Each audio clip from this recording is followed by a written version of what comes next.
Hello everyone, एक बार फिर से आप सभी का स्वागत है हमारे यूट्यूब चैनल सीसीएच में। और सीसीएच में आज आप लोगों के लिए जो है बिग अनाउंसमेंट है। आपको पता है ऑलरेडी आप लोगों का केवीएस का बैच चल रहा है, ठीक है। केवीएस के लिए ऑलरेडी जो है आपका बैच स्टार्ट हो चुका है, डेमो क्लासेस हमारी चल रही हैं केवीएस में परमानेंट जॉब के लिए। और आपको पता है परमानेंट जॉब के लिए पहले सीटेट करना पड़ता है, तो खाली हम आपको परमानेंट जॉब की तैयारी नहीं कराएंगे, हम परमानेंट जॉब का जो पहला स्टेप है सीटेट उसकी भी आपको तैयारी कराएंगे। यानी कि अब आपको जो है सीटेट का हमारा हमने लास्ट बैच हमारा कंप्लीट हुआ था, जिसका रिज़ल्ट आप लोगों ने देखा कि काफ़ी अच्छा रिज़ल्ट आया है। अब हम उसी रिज़ल्ट के बिहाफ पे और आगे बढ़ते हैं। और जुलाई जो हमारा 2025 में जो नोटिफिकेशन आने वाला है, यानी कि जुलाई में जो हमारा सीटेट का बैच सीटेट का जो एग्ज़ाम होने वाला है उसके लिए भी बैच स्टार्ट होने वाला है। होने वाला क्या है, हो ही चुका है, डेमो क्लासेस आज से ही स्टार्ट हैं। तो यानी कि आज हमारी जो है डेमो क्लास है सीटेट की। अब सीटेट के लिए फ़ीस वगैरह का मैं आपको बता दूं कि कैसे कैसे हमें करना है। तो सीटेट का आपको पता है आपके पेपर जो है 2 पेपर होते हैं, CTET 1 and CTET 2, paper 1 and paper 2, ठीक है। पेपर 1 की बात करें तो उसमें आपको सब पता ही है, आपके जो सब्जेक्ट्स हैं 5 सब्जेक्ट्स होते हैं। सीडीपी है, ठीक है, हिंदी है, इंग्लिश है, आपका ईवीएस पार्ट है और मैथ्स पार्ट है। वहीं बात करें पेपर 2 की, तो पेपर 2 में हमारे पास 2 ही सब्जेक्ट्स होते हैं, एक होता है सोशल साइंस और एक होता है सोशल स्टडीज़, जो मैथ एंड साइंस का है, ठीक है। अब बात कर ले इसकी फ़ीस की, तो फीस भाई बिल्कुल जैसे कहते हैं ना के बराबर ही है। आप अगर ऑफलाइन कोचिंग सेंटर्स में जाएंगे तो आप देखेंगे कि वहाँ पर 15 प्लस जो होता है मतलब 15,000 से भी अबव सीटेट की फ़ीस होती है। अब इतनी सारी फ़ीस देने के बाद भी हमारा जब रिज़ल्ट नहीं आता तो वो फ़ीस हमें पिंच करती है। बट सीसीएच ने पहले ही रिज़ल्ट काफ़ी अच्छा दिया है और उसी रिज़ल्ट के आधार पर आप लोगों के की बजट को ध्यान में रखते हुए एक मिनिमम फ़ीस यानी कि 999 यानी कि इतने कम उसमें आप लोगों को सीटेट का बैच दे रहे हैं। ये बैच आप लोगों को जो है एडमिशन आज से ही स्टार्ट हो जाएंगे। और ये ऑफ़र जो है याद रखिएगा, फ़ीस बढ़ जाएगी अगर आपने एडमिशन लेट लिया तो। ये फ़ीस आपकी रहेगी 15 फ़ैब की। अगर आप 15 फ़ैब से पहले 15 फ़ैब से पहले एडमिशन कराते हैं, इनरोल होते हैं, तो ही ये फ़ीस आपकी रहेगी 999। उसके बाद तो इसमें कुछ चेंजेस होंगे। तो ये ऑफ़र आप लोगों के लिए है। तो आज से हमारी डेमो क्लास स्टार्ट होती है। डेमो क्लास में जो है आप लोग जो है सीडीपी की क्लास होगी पहले, ऐसे ही आपको सभी सब्जेक्ट्स के डेमो दिए जाएंगे। 2 डेमो क्लास लीजिए। अगर डेमो आपको पसंद आता है तो आप अपने आपको इनरोल करा सकते हैं। और इससे रिलेटेड जितनी भी इंफॉर्मेशन आपको चाहिएगी वो सब आपको जो है टेलीग्राम ग्रुप से मिल जाएगी। तो सीसीएच का जो टेलीग्राम ग्रुप है आप उससे जुड़ जाइए, ताकि आपको केवीएस की तो इन्फॉर्मेशन मिल ही रही है, साथ के साथ आपको वहाँ से सीटेट की भी इंफॉर्मेशन मिलती रहेगी। अब सीटेट की बात करें, हमने देख लिया एडमिशन बोर्ड में, ऑलरेडी मैं सिलेबस डिस्कस कर चुकी हूँ, पैटर्न डिस्कस कर चुकी हूँ। और एक नोटिफिकेशन हमें पता है जुलाई में हमारा एग्ज़ाम होना है। सीटेट एक साल में 2 बार होता है और मे भी अब जुलाई में होना है। अब ये कई बच्चों को कन्फ्यूज़न होती है कि ये जुलाई में कब होगा। तो याद रखिएगा कि जिस दिन हमारा रिजल्ट जो हमारा एग्ज़ाम हुआ है दिसंबर में, जिस डेट को हुआ है वहाँ से आप डे काउंट करना शुरू करोगे। और जब हमारे 6 मंथ्स कंप्लीट होते हैं, चाहे वो संडे कोई भी पड़े, उसमें हमारा सीटेट का क्या होता है एग्ज़ाम, यानी कि पूरा गैप जो होता है 2 एग्ज़ाम के बीच का जो गैप है वो 6 मंथ्स का होता है। 6 मंथ्स के ड्यूरेशन में, यानी कि 1 ईयर में ये 2 बार होता है। तो जो दिसंबर में किसी कारण से जिनके 2-2 3-3 मार्क्स से एग्ज़ाम रह गया है, तो उनके लिए स्पेशली ये बैच उनका वेलकम करता है।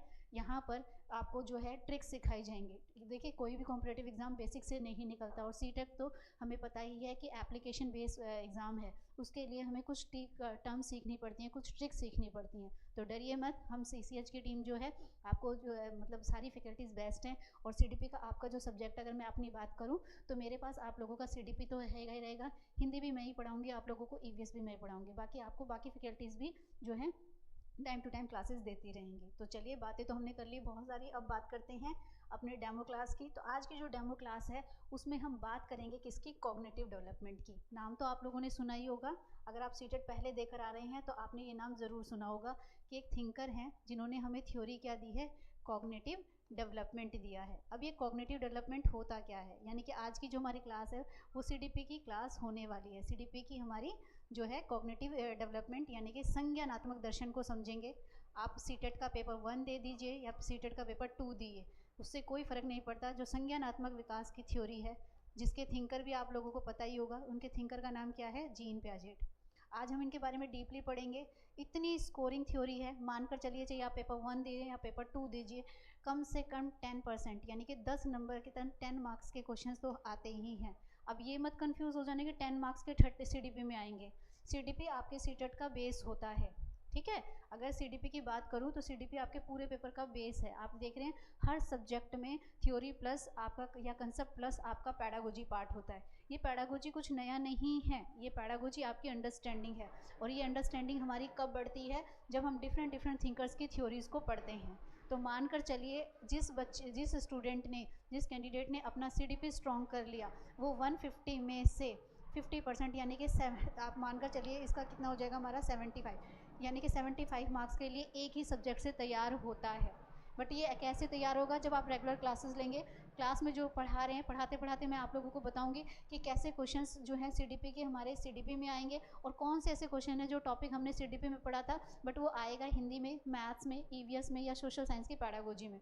तो याद रखिएगा, फिर से बोल रही हूँ, जिसका सीडीपी स्ट्रॉन्ग, समझो सीटेट का पेपर है उसका एक बार में निकल गया। आप लोगों ने सुना होगा बच्चों से कहते हुए कि सीटेट को तो मैंने एक बार में ही, एक अटैम्प्ट में ही क्लियर कर लिया। वो इसीलिए कर पाए क्योंकि उन्हें सीडीपी का जो पार्ट है वो समझ में आया। पैडागोजी कुछ नई नहीं होती है, रोट लर्निंग नहीं होती है कि आपने कहीं से कोई बुक खरीदी और आप उसे पढ़ोगे और आपका पेपर हो जाएगा। उसके लिए हमें कंसेप्ट को समझना पड़ता है, उसके लिए हमने जो चीज़ समझी है उसको एप्लीकेशन में लाना पड़ता है। तो उसी की बात करेंगे, उसी को ध्यान में रखते हुए आज की क्लास मैंने बताया कॉग्निटिव डेवलपमेंट की क्लास होने वाली है, जीन पियाजेट की थ्योरी की क्लास होने वाली है। और ये थ्योरी सबसे ज़्यादा इंपॉर्टेंट होती है हमारे पेपर 1 एंड पेपर 2 में। सीटेट जब 2011 में पहली बार हुआ था, तब से लेकर अभी जो लास्ट आप 24 दिसंबर ये देकर आ रहे हैं, वहाँ तक ऐसा कोई पेपर नहीं जहाँ पर जीन पैजेट से रिलेटेड यानी कि कॉग्निटिव डेवलपमेंट से रिलेटेड क्वेश्चंस ना आते हों। तो चलिए स्टार्ट करें, डेमो क्लास है। तो सबसे पहले बात करेंगे किसकी, चलिए जीन इनकी थ्योरी की बात करते हैं। थ्योरी का नाम मैं आप लोगों को बता चुकी हूँ, कॉग्निटिव डेवलपमेंट की बात करते हैं। ठीक है, अब समझेंगे ये कॉग्निटिव डेवलपमेंट है क्या। ठीक है, ये संज्ञानात्मक विकास होता क्या है। ठीक है, थिंकर का नाम हमें पता ही है, इनका नाम क्या है, जीन पियाजेट है। सबसे पहले कॉग्निटिव वर्ड को समझें, क्योंकि मैंने जैसा अभी आपसे कहा कि जो सीडीपी है वो कोई रोट लर्निंग नहीं है। तो हमें क्या करना है, हमारा सबसे पहला काम क्या होता है, जिस भी थिंकर की थ्योरी हम पढ़ रहे हैं उसकी थ्योरी को हमें कनेक्ट करना होता है, किससे, लर्निंग से। देखिए अभी आप लोग लर्निंग कर रहे हैं, उसी के बाद तो टीचिंग करेंगे। मैं आज टीचिंग कर रही हूँ तो पहले मैंने लर्निंग किया है। तो हमें क्या करना है कि जब भी हम किसी थिंकर की थ्योरी पढ़ते हैं, चाहे पेपर 1 हो या पेपर 2 हो, जब भी आप किसी थिंकर की थ्योरी पढ़ते हैं तो साथ में आपको ये पता होना चाहिए हमें उस थ्योरी को कनेक्ट करना है, क्योंकि हमें अपना पैडागोजी पार्ट स्ट्रॉन्ग करना है। तो हमें उस थ्योरी को कनेक्ट करना है लर्निंग से। लर्निंग को तो समझते ही होंगे, इसको हम हिंदी में अधिगम भी कहते हैं, कि सीखा कैसे जाता है। अलग अलग थिंकर अलग अलग शब्दों का इस्तेमाल करते हैं, हर किसी के अकॉर्डिंग लर्निंग जो है अलग अलग तरीके से होता है। क्योंकि आज की क्लास में मैंने जीन पियाजेट लिया है, तो उनके अकॉर्डिंग जो लर्निंग है वो कॉग्निटिव वर्ड से होता है, या कॉग्निशन वर्ड भी वो यूज़ कर सकते हैं। अब देखो, मैं अगर आपको ये कॉग्निटिव वर्ड बताऊँ, ठीक है, मैं ये कॉग्निटिव वर्ड बताऊँ, उसके लिए मैं कुछ वर्ड्स यहाँ पर यूज़ कर सकती हूँ। ध्यान से देखिएगा, मैंने कुछ वर्ड्स लिखे हैं यहाँ पे, जैसे कि रीजनिंग है, थिंकिंग है, प्रॉब्लम सॉल्विंग है, या इमेजिनरी या इमेजिनेशन है। हम रीजनिंग को कहते हैं तर्क करना है या संकेत देना, ठीक है। तर्क करना भी कह सकते हो, स्पेशली सही ढंग से वर्ड जो होगा हमारा तर्क करना। थिंकिंग क्या होता है, चिंतन होता है। प्रॉब्लम सॉल्विंग क्या होता है, समस्या समाधान होता है। अब इसको मैं एक एग्जांपल से आप लोगों को समझाने की कोशिश करूं। जैसे फॉर एग्जांपल आपका जो सीटेट का पेपर है, आपको पता है एक क्वेश्चन है और उसमें से 4 स्टेटमेंट्स हैं, यानी कि प्रॉब्लम और सॉल्यूशन साथ में ही है ना। यानी सीटेट का, और सीटेट आप लोगों के लिए ऑलरेडी क्या है, एक प्रॉब्लम है, और उसके लिए आपको क्या करना पड़ रहा है, एक लर्निंग आपको उसके लिए करनी पड़ रही है। अब इस लर्निंग से, इस क्लास से, जैसे अब मान लीजिए मेरा डेमो, आपका डेमो नहीं हो रहा है, मेरा डेमो हो रहा है, आप ये देख रहे हो कि मैं जो पढ़ाने की कोशिश कर रही हूँ आपको समझ में आ रहा है या नहीं। सीटेट की लर्निंग करने के लिए ही तो आप ये इस क्लास को देख रहे हैं, लर्निंग के लिए। ध्यान दीजिएगा मेरी बात पे, मैंने कहा लर्निंग के लिए ही आप क्या कर रहे हैं, ये वीडियो देख रहे हैं। तो आप क्या करेंगे, हमें ये पता होना चाहिए कि जो प्रॉब्लम है उसका सॉल्यूशन निकलता कैसे है। सीटेट आपके लिए प्रॉब्लम है, इससे बाहर आपको निकालेगा कौन, कौन निकालेगा, आपके पेरेंट्स निकालेंगे, आपके टीचर्स निकालेंगे, या आपका खुद का माइंड निकालेगा। तो अब मैं और आप तो थिंकर्स नहीं हैं, तो हम क्या कहेंगे, हम ये तो नहीं कहेंगे इसकी जगह कोई नाम लेंगे, हम नॉर्मल इंसान हैं, तो हम क्या कहेंगे कि किसी भी समस्या का समाधान कौन निकालता है, हमारा माइंड निकालता है। कौन निकालता है, किसी भी समस्या का समाधान कौन निकाल रहा है, माइंड निकाल रहा है। पर जीन पियाजेट एक थिंकर है, तो वो इस माइंड की जगह क्या वर्ड यूज़ करते हैं, वो इसकी जगह वर्ड यूज़ करते हैं कॉग्निटिव। यानी कि माइंड जो है वो किससे रिलेट, कॉग्निटिव वर्ड जो है वो किससे रिलेट करता है, वो माइंड से रिलेट करता है, बुद्धि से करता है। अब बुद्धि इसके लिए मैं एक और वर्ड भी यूज़ कर सकती हूँ, जैसे कि मेंटल एबिलिटीज़। आपको पता है मेंटल एबिलिटीज़ यानी कि मानसिक प्रक्रियाएँ क्या होती हैं, ये मानसिक प्रक्रियाएँ, ठीक है, क्या होती हैं। मैंने एक वर्ड यूज़ किया मेंटल एबिलिटी, या मैं इसको हिंदी में लिखूँ तो हो जाएगा मानसिक प्रक्रिया। अगर हम मुझे इसको डिफाइन करना हो, जब 2014 का पेपर हुआ था तो उसमें 4th नंबर पर एक क्वेश्चन आया था कि अकॉर्डिंग टू जीन पियाजेट वो मानसिक प्रक्रियाएं क्या कहलाती हैं जिसमें एक व्यक्ति समस्या का समाधान निकालता है, ठीक है। तो वहाँ पर जो है एक वर्ड लिखा था स्कीमा या कॉग्निटिव मैप। ऐसे बहुत सारे ऐसे वर्ड हैं जो जीन पियाजेट से जुड़े हुए हैं, जैसे कि स्कीमा है, कॉग्निटिव मैप है, या मेंटल एबिलिटीज़ हैं। लेकिन अगर आप कुल मिलाकर देखोगे ना कि कॉग्निटिव मैप या स्कीमा हमारी मेंटल एबिलिटी ही होती हैं, हमारी प्रॉब्लम सॉल्विंग एबिलिटी ही होती हैं, जैसे कि रीजनिंग करना, थिंकिंग करना, प्रॉब्लम सॉल्विंग करना या इमेजिनेशन करना, ये सारी की सारी हमारी क्या है, मेंटल एबिलिटीज़ ही हैं। यानी कि समस्याओं का समाधान कौन निकालता है, मैं और आप नहीं निकाल रहे हैं, हमारी मेंटल एबिलिटीज़ क्या करती हैं, प्रॉब्लम का सॉल्यूशन निकालती हैं।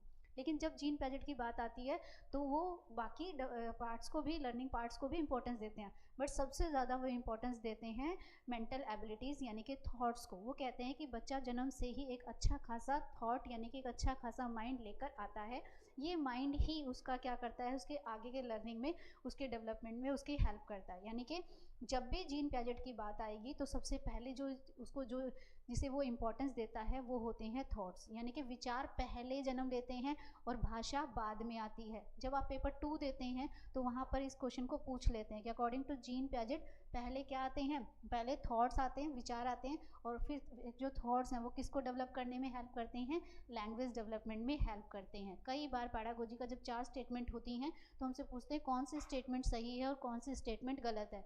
तो आपको ये बात पता होनी चाहिए, क्योंकि आज पहली क्लास है तो अभी मैं ज़्यादा थिंकर्स को कंपेयर नहीं करूँगी। अगर कोई बच्चा जो बिल्कुल फ्रेशर है वो घबरा जाएगा, उसको पता नहीं चलेगा कि मैं क्या बोल रही हूँ, लेकिन जो ऑलरेडी पेपर दे रहे हैं उनको मेरी बात ये पूरी तरह से समझ में आ रही होगी, क्योंकि हमारे सीटेट का जो पेपर 1 का लेवल है वो बिल्कुल डायरेक्ट है, सीधे सीधे क्वेश्चंस आते हैं। बट जब पेपर 2 आता है तो उसमें क्या होता है, 2 थिंकर्स को कंपेयर करते हैं। यहाँ भी जीन पियाजेट को अभी हम आगे आने वाले थिंकर से कंपेयर करेंगे, वाइगोट्स्की से कंपेयर करेंगे, एल्बर्ट बंडूरा से कर सकते हैं, और भी बहुत सारे हमारे थिंकर्स हैं जिनसे हम इनको कंपेयर कर सकते हैं। बट पहली क्लास है तो डरने वाला कुछ नहीं, कंपेयर हम नेक्स्ट क्लास में करेंगे। लेकिन हमें ये बात पता होनी चाहिए कि कंपेयर करके क्वेश्चंस कैसे आते हैं। तो जब भी बात आए जीन पियाजेट की तो आपने याद रखना है कि पहले विचार जन्म लेते हैं, पहले थॉट्स जन्म लेते हैं, और थॉट्स यानी कि विचार ही बच्चे की भाषा का विकास में क्या करते हैं, हेल्प करते हैं। अब इस स्टेटमेंट को उल्टा कर दें कि पहले भाषा जन्म लेती है, और भाषा जो है, पहले भाषा विकसित होती है, फिर भाषा जो है विचारों को जन्म देती है, तो इसके में थिंकर का नाम बदल जाएगा। लेकिन जब आपको ये स्टेटमेंट दियो कि पहले थॉट्स और फिर लैंग्वेज आती है, तो नो डाउट वहाँ पर हमारे पास कौन होते हैं, वहाँ पर होते हैं जीन पियाजेट। तो आई थिंक आपको ये कॉग्निटिव वर्ड समझ में आया होगा कि कॉग्निटिव वर्ड संज्ञान से जुड़ा हुआ है, बौद्धिक विकास से जुड़ा हुआ है, यानी कि बौद्धिक विकास, यानी कि बच्चे के लर्निंग में बौद्धिक विकास का बहुत ही इम्पोर्टेंट रोल है।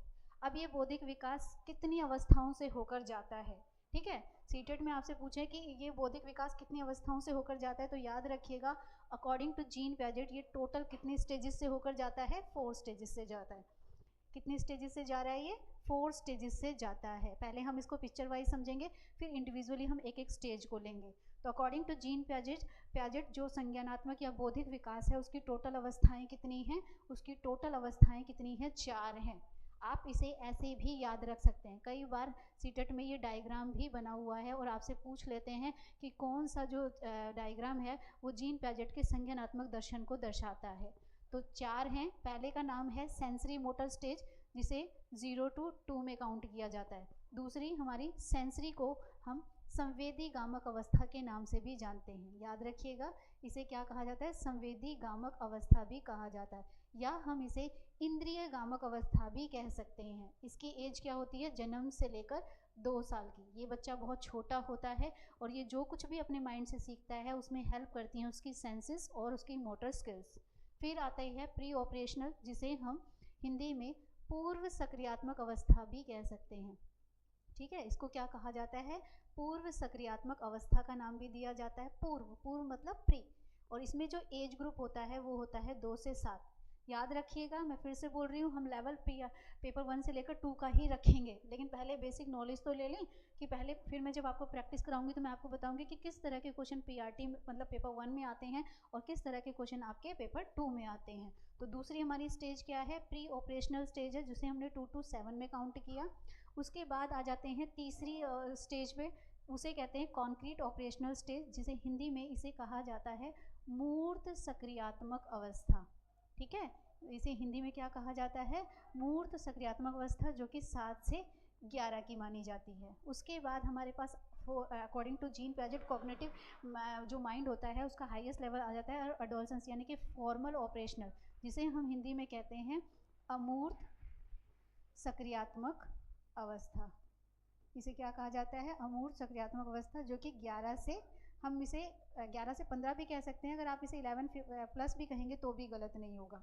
तो अब आज हमें इन्हीं को समझना है। ये तो हुआ बेसिक क्लासिफिकेशन कि जीन पियाजेट ने अपने इस कॉग्निटिव डेवलपमेंट को, इस बौद्धिक विकास को क्या किया है, 4 पार्ट्स में डिवाइड किया है। पहले 0 to 2, दूसरा हमारा 2 to 7, 7 to 11 और 11 to 15। अच्छा, यहाँ पर कुछ गड़बड़ है, कई बार हम क्वेश्चंस में देखते हैं कि कई जगह 15 की जगह 16, 17, 18 भी ऐड कर देते हैं। तो भाई देखिए, जो भी कर देते हैं वो पूरी सच्चाई को जानिए। पहली बात तो आप ये देखिए, ये जो कॉग्निटिव डेवलपमेंट की हम बात कर रहे हैं, जिस संज्ञानात्मक विकास की हम बात कर रहे हैं, वो संज्ञानात्मक विकास सीटेट का पेपर, इसको हम सीटेट से रिलेट करते हैं। आपने देखा होगा आपका सीटेट का पेपर 2 लेवल पे हो रहा है, एक सीटेट पेपर 1 जो कि पीआरटी का है 1st to 5th का, और एक पेपर है आपका पेपर 2 जो 6 to 8th का है। ध्यान से देखिएगा, जो 8th क्लास का बच्चा होता है उसकी एज 14 या 15 ईयर्स होती है। आपने देखा होगा 16 ईयर्स का बच्चा 10th कर लेता है, और 17 और 18 ईयर्स का बच्चा जो होता है पूरा स्कूलिंग अपनी कंप्लीट कर लेता है। तो और सीटेट सिर्फ 2 ही लेवल पर हो रहा है। आपको पता है पीजीटी लेवल पर सीटेट की ज़रूरत नहीं होती।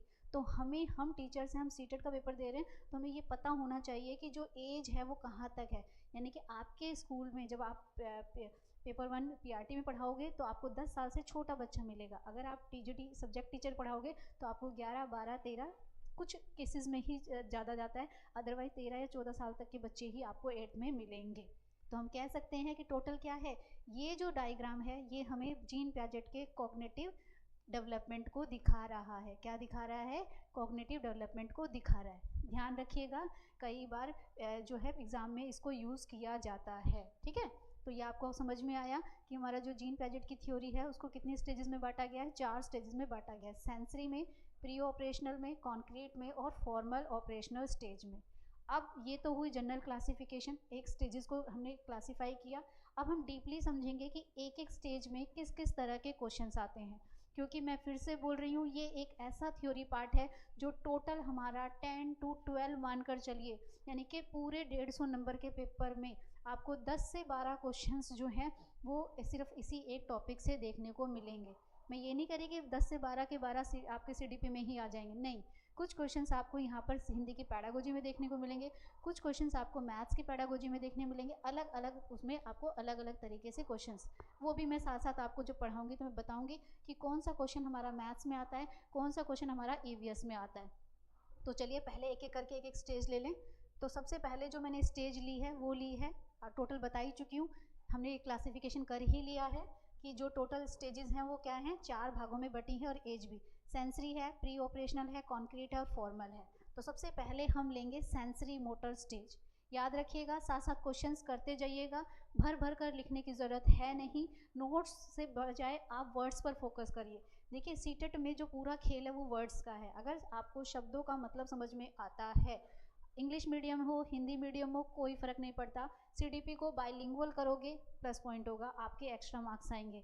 हिंदी मीडियम के बच्चे को भी इंग्लिश की ज़रूरत पड़ती है और इंग्लिश मीडियम वाले बच्चे को भी हिंदी की ज़रूरत पड़ती है। तो दोनों लैंग्वेज में बनाएंगे तो बेनिफिट है, क्योंकि ऑफलाइन हो रहा है, प्लस आपको दोनों लैंग्वेज सामने दिखेंगी। कई बार हमें कोई वर्ड इंग्लिश में नहीं समझ में आ रहा तो हिंदी में रीड कर लो, हिंदी में नहीं आ रहा है तो इंग्लिश में कर लो। तो चलिए पहली स्टेज लेते हैं, संवेदी गामक अवस्था या इंद्रिय गामक अवस्था या सेंसरी मोटर स्टेज। एज क्या है भाई, इसकी एज है 0 to 2।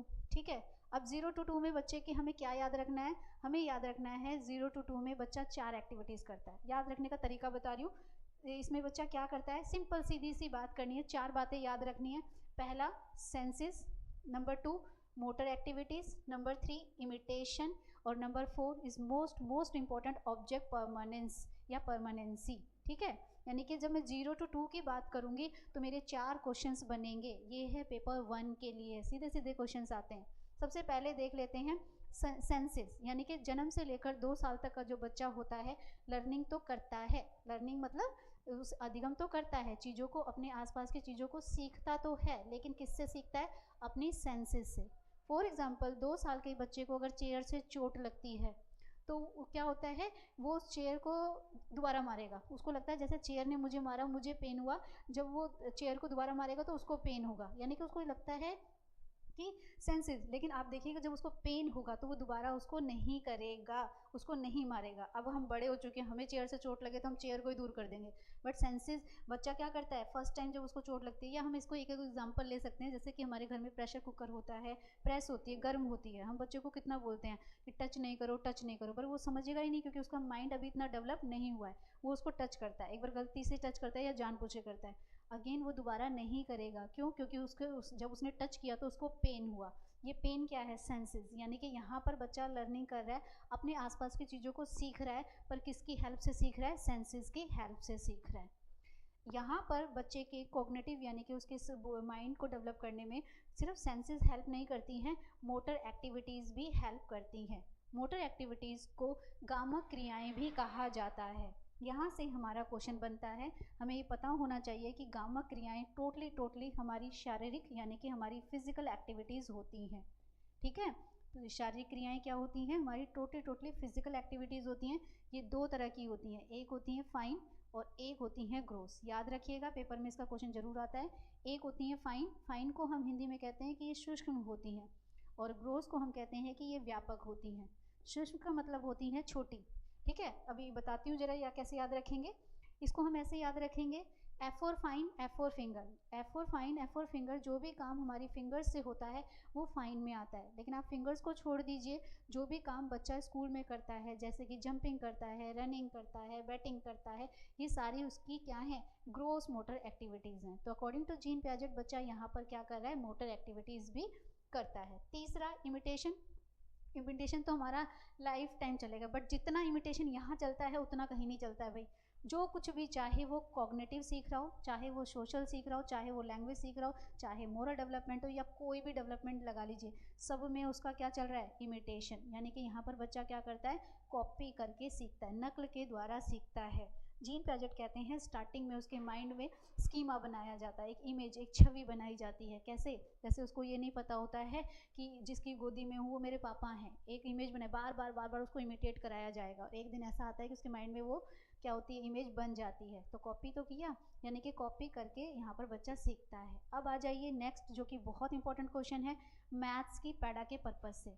मैथ्स के पैडा में आप लोगों को पूछा गया कि आप प्राइमरी लेवल के टीचर हैं, आपकी क्लास का एक बच्चा, ध्यान से सुनिएगा, आप मैथ्स के टीचर हैं, चाहे वो आप साइंस एंड मैथ्स वाला पेपर दे दीजिए, पैडागोजी होती है, लेवल में थोड़ा बहुत चेंज आता है, कुछ खास इसमें चेंज देखने को नहीं मिलता है। अब क्वेश्चन क्या था सीटेट का 2014 वाले पेपर में था कि आप प्राइमरी लेवल के मैथ्स के टीचर हैं, आपकी क्लास का एक बच्चा छुपी हुई चीज़ों को अपनी मानसिक प्रक्रियाओं में ढूंढ लेता है। ध्यान से सुनिए, आपकी क्लास का एक बच्चा है जो छुपी हुई चीज़ों को अपनी मानसिक प्रक्रियाओं में ढूंढ लेता है। तो इस प्रोसेस को, इस प्रक्रिया को अकॉर्डिंग टू जीन पियाजेट आप क्या नाम देंगे? वहाँ पर हमें 4 ऑप्शंस दिए गए थे। आप इसे ऑब्जेक्ट परमानेंसी कहेंगे, रिवर्सिबिलिटी कहेंगे, कंजर्वेशन कहेंगे, या इसके इमिटेशन वर्ड देंगे, या स्कीमा दे देंगे, कुछ भी दे दिया। तो वहाँ पर जो करेक्ट आंसर था वो क्या था? Object permanency. ऑब्जेक्ट परमानेंसी क्या होती है? जब कोई चीज़ हमें सामने नहीं दिखाई दे रही हो और उसे भी हम अपनी मानसिक यानी कि अपनी मेंटल एबिलिटीज़ में ढूंढ निकालते हैं, तब वो प्रोसेस क्या कहलाता है? तब वो प्रोसेस ऑब्जेक्ट परमानेंसी कहलाता है। इसको मैं एक एग्जांपल से समझाने की कोशिश करूं। मान लीजिए हम बात कर रहे हैं किसकी? ऑब्जेक्ट परमानेंसी की। टोटल एज क्या है? 0 to 2।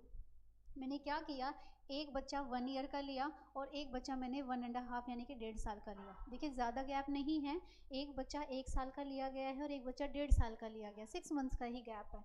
इन दोनों ही बच्चों की जो मदर है घर में है, किचन में है, काम कर रही है, पर दिखाई नहीं दे रही। दोनों की मदर घर में है, किचन में है, काम कर रही है, पर दोनों को दिखाई नहीं दे रही। मम्मी के ना दिखने पर 1 साल वाला बच्चा रोने लगता है, जबकि 1.5 साल वाला बच्चा नहीं रोता। ऐसा क्या हो गया भाई, जो 1 साल का बच्चा रो रहा है और 1.5 साल का बच्चा नहीं रो रहा? तो इसके पीछे था ऑब्जेक्ट परमानेंसी।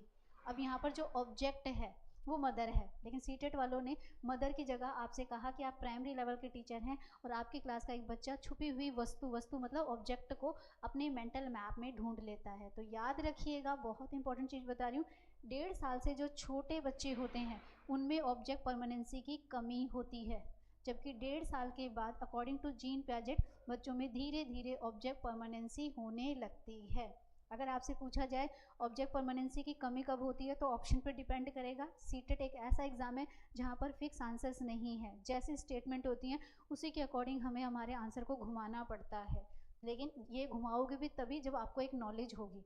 तो 1.5 साल से जो छोटा बच्चा है उसमें ऑब्जेक्ट परमानेंसी की कमी है, जबकि 1.5 साल के बाद के बच्चे में ऑब्जेक्ट परमानेंस होने लगता है अकॉर्डिंग टू जीन पैजेट। तो ये हमने समझी कैसी, ये होता है, इसको हम हिंदी में बोलते हैं वस्तु स्थायित्व। क्या बोला जाता है इसके लिए, वर्ड यूज़ किया जाता है वस्तु स्थायित्व। ठीक है, इसे क्या हमने क्या नाम दिया, वस्तु स्थायित्व। ये हमारी मैथ्स की पैडा के पर्पज से है। अब लेते हैं सेकंड स्टेज। सेकंड स्टेज का नाम क्या है भाई, प्री ऑपरेशनल स्टेज, जिसे हम हिंदी में कहते हैं पूर्व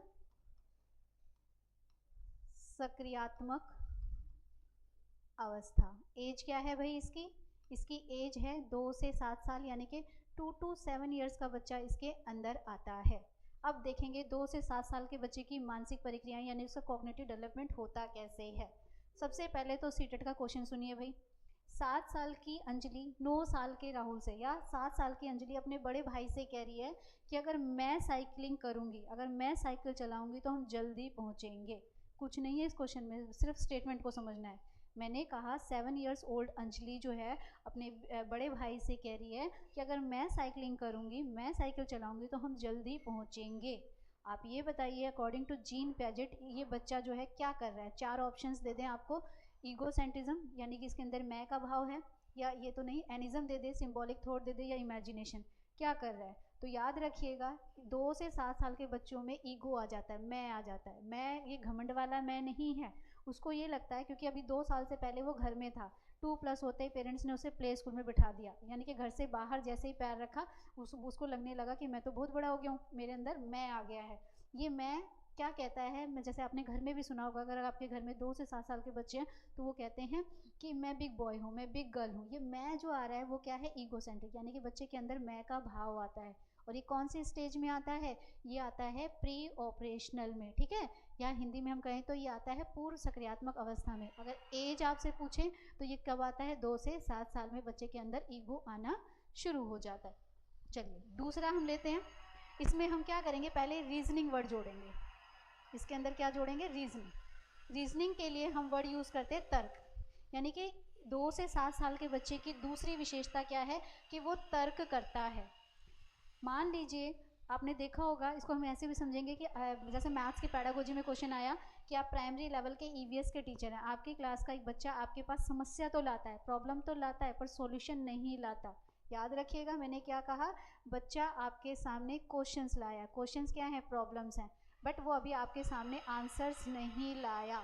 क्या नहीं लाया, आंसर्स नहीं लाया। मैथ्स में भी हो सकता है, ईवीएस में भी हो सकता है, किसी भी सब्जेक्ट में हो सकता है कि आप पैडागोजी है, पैडागोजी में सब्जेक्ट का कुछ ऐसा वो होता नहीं है कि बच्चा प्रॉब्लम तो लाया है पर सॉल्यूशन उसके पास नहीं है। क्वेश्चंस लाना क्या है, तर्क करना है, यानी कि क्वेश्चंस क्या है, वैसे देखा जाए तो यहाँ पे जो करेक्ट वर्ड होना चाहिए वो क्रियोसिटी होना चाहिए, बट अगर आप पेपर्स को एनालाइज करोगे तो आप पाओगे कि क्रियोसिटी की जगह वो रीजनिंग वर्ड यूज़ करते हैं। रीजनिंग ये बड़े लेवल वाली, हाई लेवल वाली रीजनिंग डिबेट्स नहीं है, ये उसके माइंड में, जो 2 से 7 साल के बच्चे के माइंड में उठने वाले क्वेश्चंस हैं कि ऐसा क्यों होता है। मैं आप लोगों को एक एग्जांपल से समझाऊं तो जो 2 से 7 साल के बच्चे होते हैं, स्पेशली गर्ल्स की बात करें तो वो बहुत सारे क्वेश्चंस पूछती हैं, या बॉयज़ भी पूछते हैं, बच्चे जो होते हैं वो आपसे पूछते हैं कि फैब में 28 डेज ही क्यों होते हैं, लीव्स का कलर ग्रीन ही क्यों होता है। उनके इतना ज़्यादा माइंड में क्रियोसिटी चल रही होती है, इतना ज़्यादा क्वेश्चन चल रहा होता है, यानी कि समस्या तो उनके पास है पर अभी उनका सॉल्यूशन उनके पास नहीं है। यानी कि जब एक बच्चे के पास क्वेश्चंस तो हो, प्रॉब्लम्स तो हो और सॉल्यूशन ना हो, तब हम उसे कहते हैं रीजनिंग। तर्क भी कह सकते हो, क्रियोसिटी भी कह सकते हो। देखिए मैंने दोनों को ही आपको मिक्स करके बताया है। क्रियोसिटी का मतलब होता है क्वेश्चन मार्क, यानी कि माइंड में उठने वाले क्वेश्चन मार्क, और कहीं ना कहीं जो रीजनिंग है, तर्क भी हमारा क्वेश्चन मार्क की तरफ ही हमारा इंडिकेशन करता है। यानी कि 2 से 7 साल का बच्चा आपके सामने प्रॉब्लम तो ला सकता है पर सॉल्यूशन अभी उसके पास नहीं है। सीटेट इसे स्टेटमेंट में कन्वर्ट कर देगी। चलिए फिर आते हैं, थर्ड इसका फीचर है एनिज्म। एनिज्म को हम कहते हैं जीववाद। सबको नहीं, याद रखिएगा, एनिज्म जो होता है इसको भी हम 2 भागों में बांट देते हैं। 2 से 7 वाली को 2 स्टेज में बांटते हैं, एक 2 से 3 साल का बच्चा और एक 4 से 7 साल का बच्चा। अब 4 से 7 साल का बच्चा अलग एक्टिविटी करता है और 2 से 3 साल का बच्चा अलग एक्टिविटी करता है। इस बात पे फोकस करिएगा, ठीक है। पूरी स्टेज को भी मैंने क्या किया, एक बच्चे मैंने लिए 2 से 3 साल के और दूसरे मैंने लिए 4 से 7 साल के। 2 से 3 साल के बच्चों में एनिज्म पाया जाता है, जीववाद पाया जाता है। जीववाद का मतलब होता है कि उसको अपने आसपास की जो नॉन लिविंग थिंग्स हैं, ठीक है, वो भी क्या लगती हैं, लिविंग लगती हैं, जीव। जैसे चेयर से चोट लगने पर चेयर को दोबारा मारना, आपने घर में भी देखा होगा, पेरेंट्स बच्चों को चुप कराने के लिए टॉयज़ वगैरह को दोबारा से मारते हैं, तो उसको लगता है कि जैसे मुझे पेन हुआ है वैसे इनको भी होगा। यानी कि अभी उसे living thing and non living things का डिफरेंस नहीं पता। लेकिन 4 से 7 साल के बच्चों को पता होता है, क्योंकि वो स्कूल जाता है तो उसे इस चीज़ का पता है। तो ये इसका फीचर हुआ। ये कब होगा, याद रखिएगा, 2 से 3 साल के बच्चे में ही ये चीज़ पाई जाएगी। 4 से 7 साल का बच्चा नहीं करेगा, लेकिन 2 से 3 साल का बच्चा आता प्री ऑपरेशनल में ही है। स्कूल जा रहा है, इसीलिए उसके सिंबॉलिक थॉट्स यानी कि सिंबल्स उसमें डेवलप होने लग सकते हैं। यहाँ पर वो कल्पना, इमेजिनेशन करने लगता है, परियों की कहानी में खोया हुआ है। 2 से 7 साल के बच्चों को इमेजिनेशन करना बहुत अच्छा लगता है। तीसरा यहाँ पर आ जाता है, अच्छा एक और क्वेश्चन, इंपॉर्टेंट क्वेश्चन बनता है, हमसे पूछा जाता है सहज सोच की उप अवस्था। सहज सोच की उप अवस्था, जिसे इंग्लिश में हम इनोटेटिव थॉट्स भी कहते हैं। आपको 4 ऑप्शंस दिए जाते हैं इस तरह से, एक दिया 2 से 7, एक आपको दिया 2 से 3, एक आपको दिया 4 से 7 और एक आपको दिया 7 से 11। और आपसे पूछा इन चारों स्टेजेस में से, एज में से बताइए कंसेप्ट फॉर्मेशन। कंसेप्ट फॉर्मेशन का मतलब होता है सह प्रत्यय निर्माण। बच्चे अपने सह प्रत्यय, अपने कंसेप्ट कब बनाने शुरू करते हैं। तो याद रखिएगा ये इसी से आया हुआ है। कभी भी इसका आंसर, मैं हमेशा से ये कहती हुई आती हूँ कि सीटेट में हमारा एक आंसर ठीक होता है और एक आंसर ज़्यादा ठीक होता है। जो आंसर ठीक होता है, जो हम किसी बुक से पढ़कर आए हैं, वो माइंड में फटाफट से क्लिक हो जाता है, बट वो आंसर कभी भी नहीं होता। हमें दूसरे जो क्वेश्चंस होते हैं उनको भी एनालाइज करना चाहिए और फिर आंसर करना चाहिए। तो यहाँ पर बच्चे के अंदर कंसेप्ट फॉर्मेशन यानी कि सह प्रत्ययों का निर्माण 4 से 7 में होता है, जिसे जीन पैजेट ने सहज सोच की उप अवस्था का नाम दिया। तो पहले तो ये हमें पता होना चाहिए कि ये जो सब स्टेज है, इनोटेटिव थॉट्स की जो सब स्टेज है, वो क्या है, 4 से 7 है। ये भी हमारा क्वेश्चन सीटेट में आ चुका है कि बच्चों के अंदर खुद की सोच बनना कैसे होती है। इसे हम अर्ली एक्सपीरियंस के नाम से भी जानते हैं, क्योंकि 4 से 7 साल में बच्चे के कॉग्निटिव पार्ट में, उसके स्कीमा में जो कुछ भी बनेगा, मतलब जो भी एक इमेज बनेगी, चाहे वो पॉजिटिव हो या नेगेटिव, वो परमानेंट रहने वाली है। इसीलिए कहा जाता है कि अगर आपके घर में 4 से 7 साल का बच्चा है तो घर का जो इन्वायरमेंट है वो पॉजिटिव रखो, क्योंकि वो जो देखेगा उसी से ही उसके माइंड में स्कीमास, इमेज बननी शुरू होंगी। तो आई थिंक हमने सेकंड स्टेज को ले लिया। अब आगे बढ़ते हैं, अब हम लेते हैं थर्ड स्टेज। थर्ड स्टेज का नाम क्या है भाई, कॉन्क्रीट ऑपरेशनल स्टेज है, जिसे हम मूर्त सक्रियात्मक अवस्था के नाम से भी जानते हैं। किसके नाम से जानते हैं, इसे हम क्या कह सकते हैं, इसका नाम क्या है हिंदी में, मूर्त सक्रियात्मक अवस्था। मैथ्स की पैडागोजी चाहे पेपर 1 दीजिए या 2 दीजिए, वहाँ पर ये क्वेश्चन देखने को आपको जरूर मिलेंगे। मूर्त सक्रियात्मक अवस्था, पहले तो कॉन्क्रीट वर्ड को ही समझ लेते हैं। कॉन्क्रीट यानी कि मूर्त। मूर्त चीज़ें वो होती हैं जिसे आप टच कर सकते हो, फील कर सकते हो, टेस्ट नहीं करना है, सिर्फ टच करना। जैसे आपने देखा होगा कि 7 से 11 साल के बच्चों को पढ़ाने के लिए टीचर्स टीचिंग एड्स यूज़ करती हैं, जैसे कि चार्ट है, मॉडल है, डायग्राम है, मैप है, ग्लोब है, इस तरह से। तो ये चीज़ें टीचर्स यूज़ कर रही हैं, इन्हें हम बोलते हैं मूर्त क्रियाएं। क्या बोला जाता है इन्हें, मूर्त क्रियाएं बोला जाता है। यानी कि ये वो स्टेज है जब बच्चा मूर्त चीज़ों से सीख रहा है। यानी कि अगर पीआरटी के टीचर हैं और 7 से 11 का है तो भाई तैयार हो जाओ, आपको भर भर के चार्ट बनाने हैं, मॉडल बनाने हैं, डायग्राम बनाने हैं, पिक्चर्स बनाने हैं, लेसन प्लान तैयार करने हैं, क्योंकि ये सारी चीज़ें ही कराकर ही आप बच्चों के कॉग्निटिव पार्ट को एक अच्छे तरीके से डेवलप कर पाएंगे।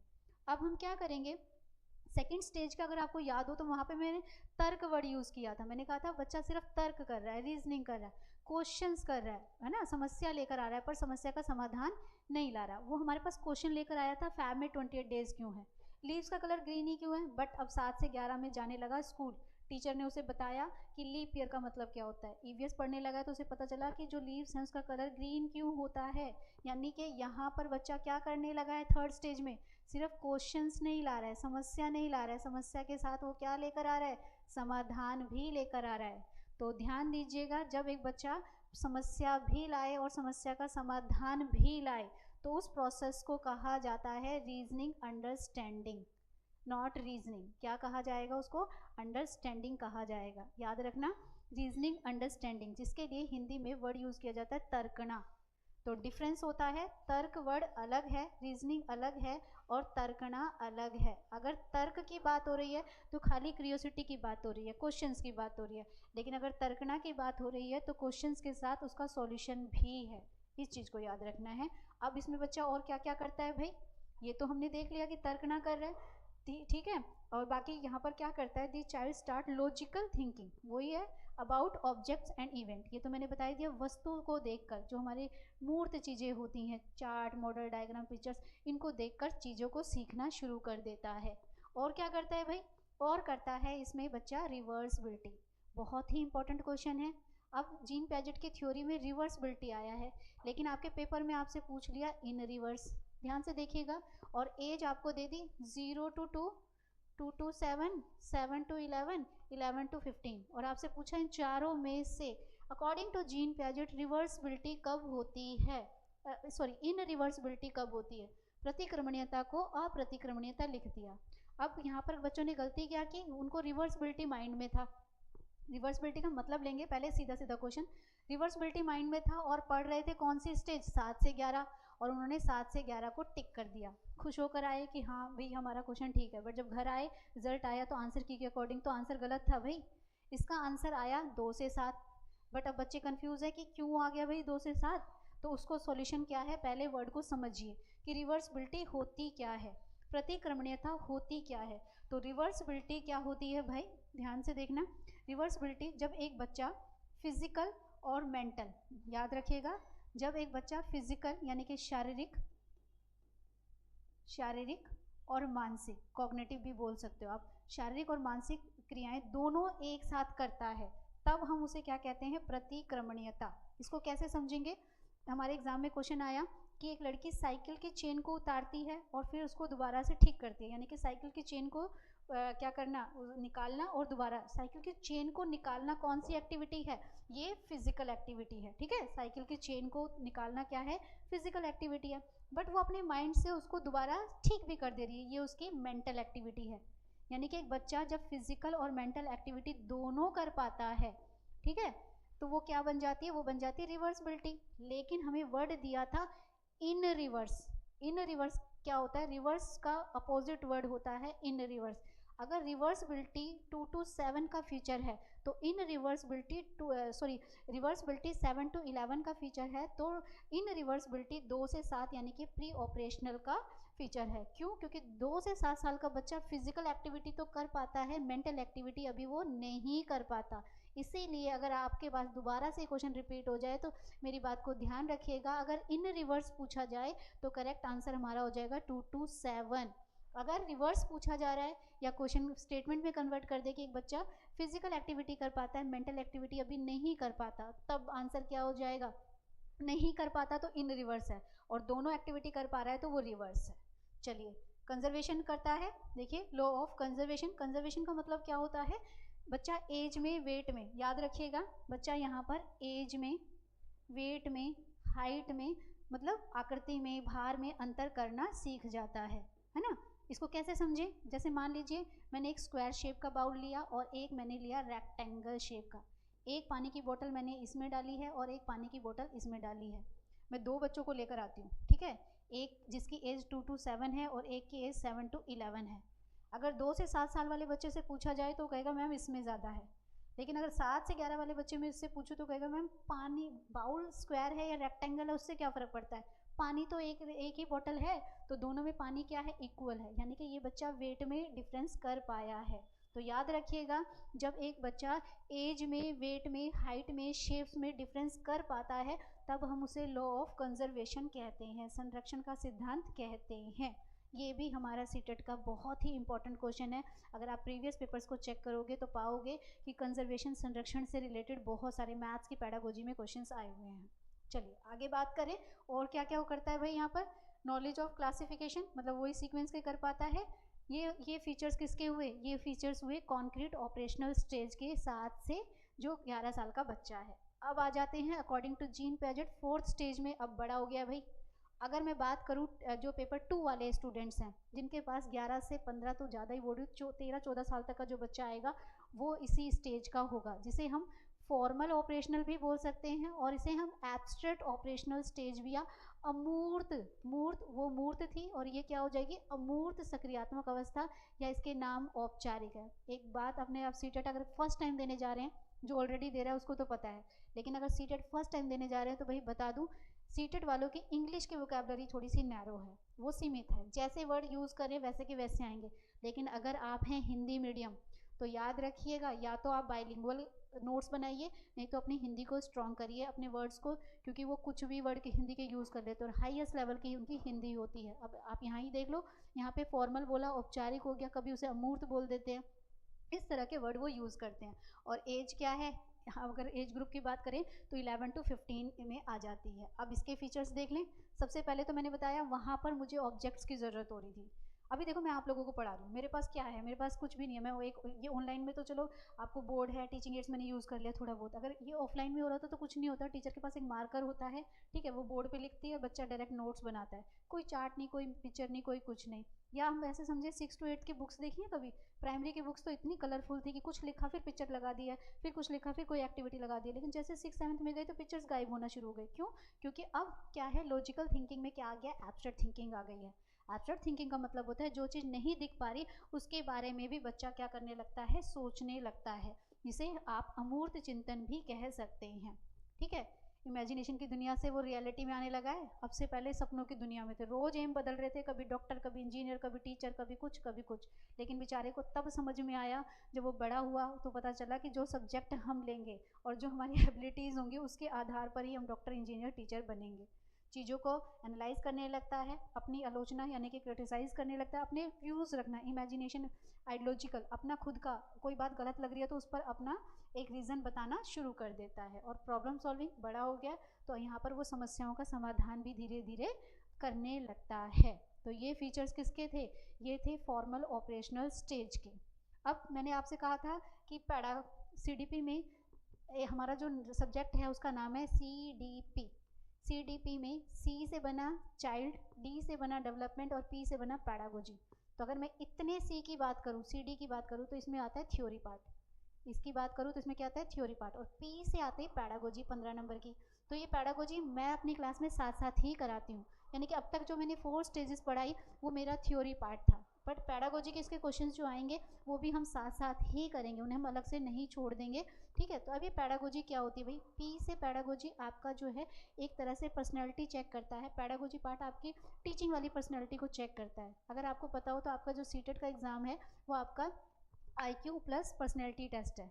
15 नंबर के जो थ्योरी पार्ट आता है वो आपके IQ को चेक करता है, एंड देन 15 मार्क्स का जो पैडागोजी पार्ट आता है वो आपकी पर्सनैलिटी यानी कि पैडागोजी पार्ट को चेक करता है। तो अब इसका हम लास्ट पार्ट लेंगे पैडागोजी पार्ट, और हम देखेंगे कि इसमें एसिमिलेशन क्या होता है, अडेप्टेशन क्या होता है। तो देखो जरा, पैडागोजी की अगर हम बात करें तो अकॉर्डिंग टू जीन पैजेट इन्होंने कुछ वर्ड्स यहाँ पर यूज़ किए हैं, मैं इनके हिंदी वर्ड भी लिख देती हूँ, ठीक है, क्योंकि हमारे ये हिंदी की पैडागोजी में भी यूज़ होंगे, तो ये हमें पता होना चाहिए कि क्या है।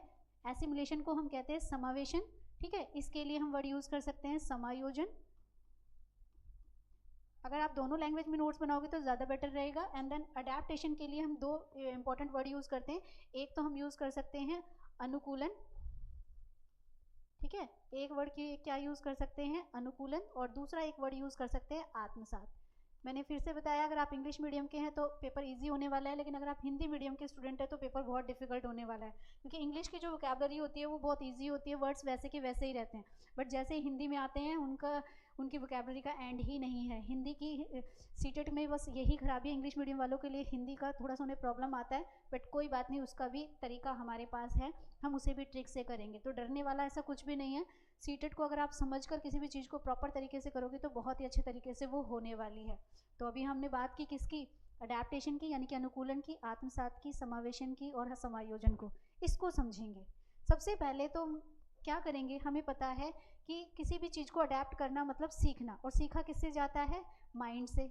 अब ये हमारा जो माइंड है, अगर मैं जीन पैजेट की बात करूं तो मैं इसे कॉग्निटिव मैप भी बोल सकती हूँ, यानी कि किसी भी चीज़ को हम कैसे सीखते हैं, अपने मानसिक मानचित्र से सीखते हैं। अब ये मानसिक मानचित्र या हमारा जो मेंटल मैप है ये दो तरीके से सीखता है, एक एसिमिलेशन यानी कि समावेशन से सीखता है और एक सीखता है समायोजन से। अब ये एसिमिलेशन क्या है? आपका एक पेपर 2 में एक क्वेश्चन आया था कि सीता क्या करती है, जब वो छोटी थी तो उसकी मम्मी दाल एंड राइस यानी कि चावल और जो दाल है उसको मिक्स करके खाना खिलाती थी, लेकिन जब वो बड़ी हुई तो उसने क्या किया, दोनों चीज़ों को अलग अलग खाना सीख लिया। अकॉर्डिंग टू जीन पैजेट आप इसको क्या नाम देंगे? वो बच्चा अनुकूलन कर रहा है, समावेशन कर रहा है या समायोजन कर रहा है? एक गर्ल, या मैं एक छोटे बच्चे का एग्जांपल दूं, जब हम स्टार्टिंग में बच्चे को बोलना सिखाते हैं तो हम उसको पापा वर्ड बोलना सिखाते हैं या मम्मी वर्ड बोलना सिखाते हैं। हमने सिखाया, उसने पापा ही बोला, लेकिन जब वो बड़ा हुआ, कॉलेज गया, तो उसने देखा कि उसके दोस्त जो हैं पापा को डैडी बोलते हैं, तो बड़ा होकर उसने पापा को क्या कहना शुरू कर दिया? डैडी कहना शुरू कर दिया। अब पहले वो पापा बोल रहा है, बाद में वो डैडी बोल रहा है, तो ये क्या है भाई? ये बच्चे ने दो तरीके से सीखा, पापा भी सीखा और डैडी भी सीखा। आप इसे क्या बोलोगे? अडेप्टेशन किया, अनुकूलन किया, समावेशन एसिमिलेशन किया, या इसने समायोजन किया? तो ध्यान से देखिएगा, पहले समझना है इसको। जब हम अपने मेंटल मैप को ध्यान से देखिएगा, जब हम अपने मेंटल मैप में, ठीक है, मेंटल मैप क्या है? हमारा माइंड ही है। जब उसमें नो चेंज, जब हम उसमें किसी तरह का कोई बदलाव नहीं करते, यानी कि जो चीज़ जैसी है उसको वैसे ही अडेप्ट करते हैं, तो वो प्रोसेस हमारा कहलाता है एसिमिलेशन। लेकिन जब हम अपने मेंटल मैप में, जब हम अपने कॉग्निटिव मैप में चेंजेस लाते हैं, ठीक है, याद रखना, जब हम अपने मेंटल मैप में चेंजेस लाते हैं तो वो चेंजेस क्या कहलाते हैं? समायोजन।